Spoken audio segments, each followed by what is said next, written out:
ವಿಶ್ವವಿಖ್ಯಾತ ಮಂಗಳೂರು ದಸರಾಗೆ ದಿನಗಣನೆ ನಡೀತಾ ಇದ್ದು ಈ ಬಾರಿಯ ಮಂಗಳೂರು ದಸರಾದ ವಿಶ್ವವಿಖ್ಯಾತ ವೈಭವದ ಶೋಭಾಯಾತ್ರೆಯಲ್ಲಿ ಮಹತ್ತರ ಬದಲಾವಣೆಗಳನ್ನು ಕುದ್ರೋಳಿ ಶ್ರೀ ಗೋಕರ್ಣೇಶ್ವರ ಕ್ಷೇತ್ರದ ಆಡಳಿತ ಮಂಡಳಿ ಮಾಡ್ತಾ ಇದೆ. ಅದೇನೆಂದರೆ ಈ ಬಾರಿ ಶೋಭಾಯಾತ್ರೆಯಲ್ಲಿ ದೈವ ದೇವರುಗಳಿಗೆ ಅಪಚಾರವಾಗುವಂತಹ ಅಂದ್ರೆ ದೈವಗಳನ್ನ ಅಪಚಾರ ಆಗುವಂತಹ ಟ್ಯಾಬ್ಲೋ ಸ್ತಬ್ಧ ಚಿತ್ರಗಳಿಗೆ ಅವಕಾಶ ಇಲ್ಲ ಅನ್ನುವಂತಹ ನಿರ್ಧಾರಕ್ಕೆ ಆಡಳಿತ ಮಂಡಳಿ ಬಂದಿದೆ.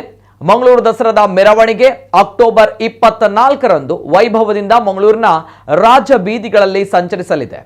ನಮ್ಮ ದೈವ ದೇವರುಗಳ ನಂಬಿಕೆಗೆ ಅಪಚಾರವಾಗದ ರೀತಿಯಲ್ಲಿ ಈ ಬಾರಿಯ ದಸರಾ ಮೆರವಣಿಗೆಯಲ್ಲಿ ಯಾವುದೇ ರೀತಿಯ ದೈವ ದೇವರಿಗೆ ಅಪಚಾರ ಅವಹೇಳನವಾಗುವಂತಹ ಟ್ಯಾಬ್ಲೋಗಳಿಗೆ ಅವಕಾಶ ಇರುವುದಿಲ್ಲ ಎಂದು ಕುದ್ರೋಳಿ ಶ್ರೀ ಗೋಕರ್ಣನಾಥ ಕ್ಷೇತ್ರದ ಕೋಶಾಧಿಕಾರಿ ಆರ್ ಪದ್ಮರಾಜ್ ಹೇಳಿದ್ದಾರೆ.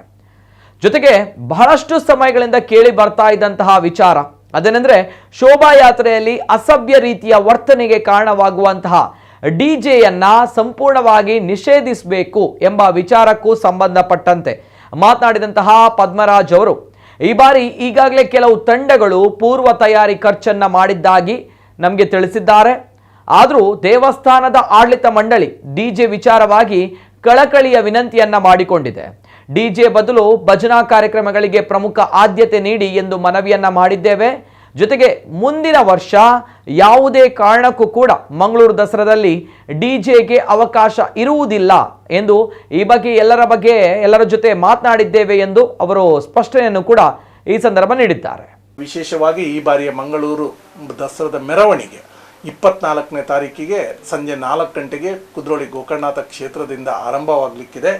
ಈ ಬಾರಿಯ ಕೆಲವೊಂದು ಬದಲಾವಣೆ ಎನ್ನುವುದು ಜಗದ ನಿಯಮ. ಆ ಪ್ರಕಾರ ನಾವು ಈ ಒಂದು ಶೋಭಾಯಾತ್ರೆಯಲ್ಲಿ ಕೆಲವೊಂದು ಬದಲಾವಣೆಗಳನ್ನು ನಾವು ತಂದಿದ್ದೇವೆ.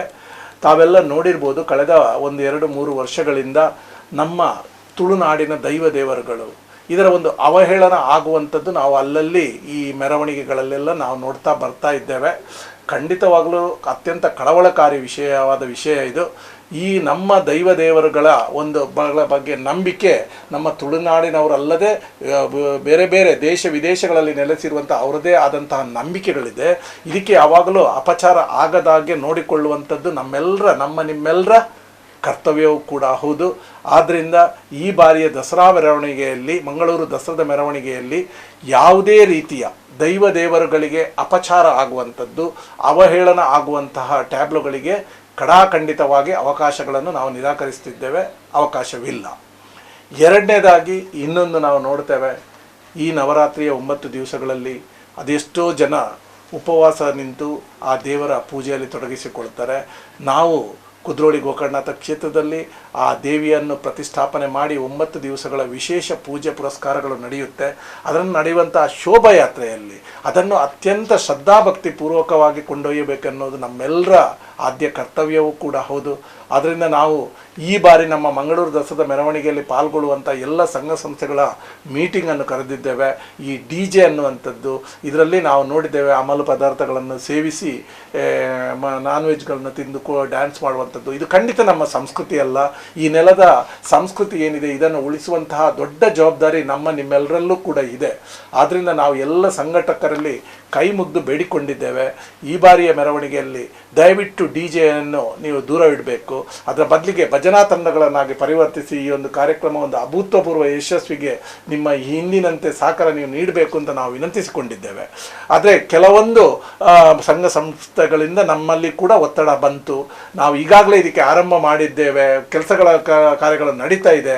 ಆದ್ದರಿಂದ ಈ ಬಾರಿ ನೀವು ಅದನ್ನು ನಮಗೆ ಅನುಮತಿ ಕೊಡಬೇಕನ್ನುವಂಥದ್ದು ನಾವು ಆವಾಗ ಅವರಲ್ಲಿ ಕೈ ಮುಗಿದು ವಿನಂತಿಸಿಕೊಂಡಿದ್ದೇವೆ. ದಯವಿಟ್ಟು ನೀವು ಈ ಥರ ಏನಾದರೂ ನೀವು ಕೆಲಸ ಆರಂಭ ಮಾಡಿದಂತೆ ಹೇಳಿದರೆ ಅದನ್ನು ಭಜನಾ ತಂಡಗಳನ್ನಾಗಿ ಅದನ್ನು ಪರಿವರ್ತನೆ ಮಾಡಿ ಈ ಶೋಭಾಯಾತ್ರೆಯಲ್ಲಿ ಪಾಲ್ಗೊಳ್ಳಿ. ಇನ್ ಕೇಸ್ ನೀವು ಅದು ಮಾಡದೇ ಇದ್ದರೆ ಮುಂದಿನ ವರ್ಷಗಳಲ್ಲಿ ಯಾವುದೇ ಕಾರಣಕ್ಕೂ ಮಂಗಳೂರು ದಸರಾ ಮೆರವಣಿಗೆಯಲ್ಲಿ ಡಿಜೆ ಇರೋದಿಲ್ಲ ಅಂತ ಹೇಳುವ ಒಂದು ಸಂದೇಶವನ್ನು ಕ್ಷೇತ್ರಾಡಳಿತ ಮಂಡಳಿಯಿಂದ ಖಂಡಿತವಾಗಿ ನಾವು ನೀಡಿದ್ದೇವೆ. ಇದು ನಾವು ಪಾಲಿಸ್ತೇವೆ ಕೂಡ.